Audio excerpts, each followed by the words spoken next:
Thank you for downloading this episode of the Physicians Gallery podcast. We have expanded our gallery. It's free to visit with no need to book a ticket. Over the next few months, we'll be exploring some of the fascinating objects we now have on display, from alchemical scrolls and battlefield medicine at Culloden to bloodletting and homeopathy. Please support us and help us to reach new audiences by liking, following, or leaving a comment on whatever podcast platform you are listening on. And please do pay a visit to our gallery when you're next in Edinburgh. We hope you enjoy the podcast. So hello and welcome. My name is Daisy Cunynghame and I am the Physicians Gallery Heritage Manager. And I'm Rachel Forrest. I'm the Physicians Gallery's Heritage Engagement Coordinator. And today we're going to talk about the patent magneto-electric machine. From the name, that could be anything. Yeah, pretty much. And it's sort of claimed to be anything. So yes, this is an object which is on permanent display in our Physicians Gallery. So just to start with what it actually is, it is a wooden box with a hinged lid, and it dates from the sort of mid-1800s. It's very difficult to describe things in a way that will make sense to everybody, but I'm going to say half the size of a shoebox, unless you have like really big or really small feet, in which case discount that statement. And I should say that the object isn't in the box, the object is the box. I thought it was in the box. No, it's physically the box. So when you are using this electric machine, there's a handle inside it, not attached to anything, just a loose handle. You take it out and you then attach the handle to the outside of the box. So you make the crank the box itself. So everything is physically attached and the box is part of the machine. That is interesting, and I'm going to look at that object in a different way than I have before. So on the outside of the box are two cords with brass rods or brass handles attached to them. And inside the box is a little generator. Bear in mind, we're talking generator in mid-1800s sense. So if you're picturing something very modern, involves kind of plugging in or whatever, it's not that. Made up of a wheel, a magnet, and some connectors.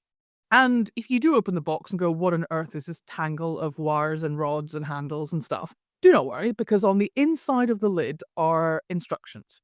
So the instructions say that this is, and I am reading from a piece of paper now because I cannot remember this, the improved patent magneto-electric machine for nervous diseases. What are they classing as nervous disease? Oh, now that's a can of worms. So by the time of this box, when it was made in the sort of 1880s, nervous diseases are really talking about a combination of what we would think of perhaps as mental illness. So they're still talking about hysteria at this point, but they would also include things like epilepsy under that heading. But there were also some other things that were classified as nervous diseases that you might not immediately think of as being nervous. So things like gout or rheumatism would fall in that category. Yeah, that's really surprising. Yeah. So it's a weird sort of mix of nerves as in sort of mental illness, but also nerves as in the nerves, physical nerves of the body. So it's kind of a weird mix of two different types of nerves sort of mashed in together in a not terribly consistent way. Yeah, I'm really surprised by gout and those type of nerve diseases. I did think you were going to say like hysteria and anxiety. I didn't think it was going to be things that we now know are treated with medicines. Yeah, it's a weird time. The 1800s is sort of an evolution of the idea of what nerves are and how they work. And so we're kind of slap bang in the middle of a process of evolution, I think.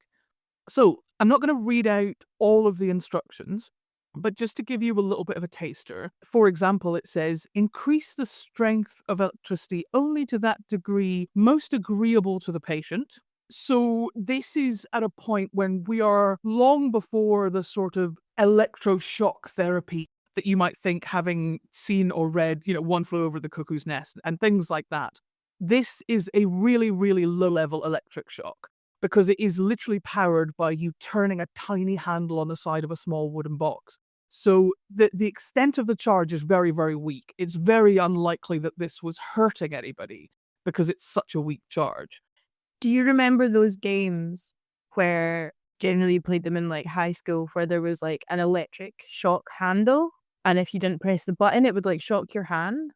I think I went to a different type of school. I don't remember that. Well, they were quite low shock, and I was wondering if it was maybe that kind of thing where it gives you a bit of a fright, but it's not going to do any damage to your body. I feel like I remember those being advertised in the back of the Beano and the Dandy, but maybe they never made it all the way up to the school in Shetland that I went to. But yes, it is a very weak charge. And also you can, of course, control the charge because it's all about how fast you turn that hand crank. So it's always going to be quite weak, but it can be even weaker if you just turn it very slowly. Another piece of the instructions says, in applying it to the foot, place one of the handles in the water with the foot and hold the other in the hand. And this was often used in the 18th and 19th centuries, either water or some sort of conductive surface. So you wouldn't always be holding the brass, rod to be electrocuted. You could then use something else to kind of conduct it. And that way you could spread it over your whole body. So imagine that you were having back pain or full body pain. You could then electrify the water, basically. So you could have like a foot bath version or a full body bath version. Yeah, and I think that was even more important with the bigger ones because, again, what we're talking about is something pretty small, but there were massive ones. You would get huge electrical machines that were in hospitals or dispensaries, and then, of course, you had to be really careful. I remember reading somewhere, I think it was a dispensary down in Kelso in the Borders, where they talked about employing the men to turn the machine. So this is something so vast that you would actually have people whose whole job it was to turn the wheel. Wow. Okay, that's quite different than our one. Absolutely. And in that case, obviously, you have to be incredibly careful about how you administer it. And you probably don't want to administer it directly to the person. You probably want to do it via something like water or some other surface, because otherwise, that's a big shock. Yeah, I think that's a death shock. I mean, I am no electrical specialist, but if it's not death, it's certainly owie. Like, this whole thing sounds like stuff your mum tells you not to do, but these are physicians administering it. Well, physicians, but also ordinary people potentially as well. I mean, you'd have to be somewhat wealthy to be able to afford one, but again, bearing in mind how small this box is, it is entirely possible that you could buy one and have one in your home and just sort of self-administer. Wow. I suppose it's kind of like the at-home treatments we have now. We have at-home tooth whitening kits. We have at-home like red LED masks that are supposed to do something to your skin. So was it just kind of a version of that? I think so. I mean, obviously, as I say, electricity was definitely used by physicians and it was used in hospitals and they would have had kits like this as well. But it's quite likely that, that at least some sort of the more, middle class people could afford kits like this for themselves. How often would someone administer this treatment to themselves? Do we know?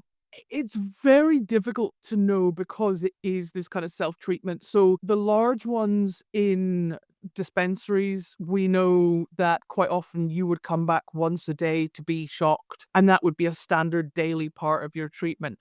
But when you're talking about people doing it to themselves in their own home, it's very difficult. I think it varied an awful lot. Getting this done once a day, though, that surprises me. For someone to every single day go to the dispensary to get their electrical treatment.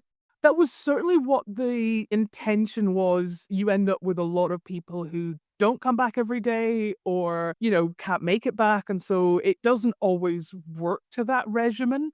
But depending on the disease and how far along the disease was, once a day would be pretty normal. But you'll also see it recorded in those kind of dispensary records that, they had to give them another treatment because electricity was so difficult because people had to go back every day. Whereas with medicines, you could give them a week's worth of medicines and then they would just take it. So it was tricky to administer in a very controlled way because of that.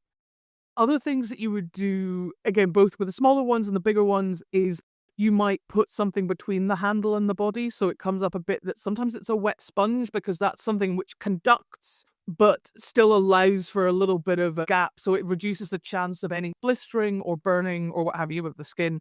So there was a lot of thought put into, this wasn't some sort of horrendous torture device. They were doing it in a kind of controlled way. It's nice that they didn't want their patients to have burnt hands. I mean, given some of the other things that they did to their patients in the name of medicine, then we should be grateful.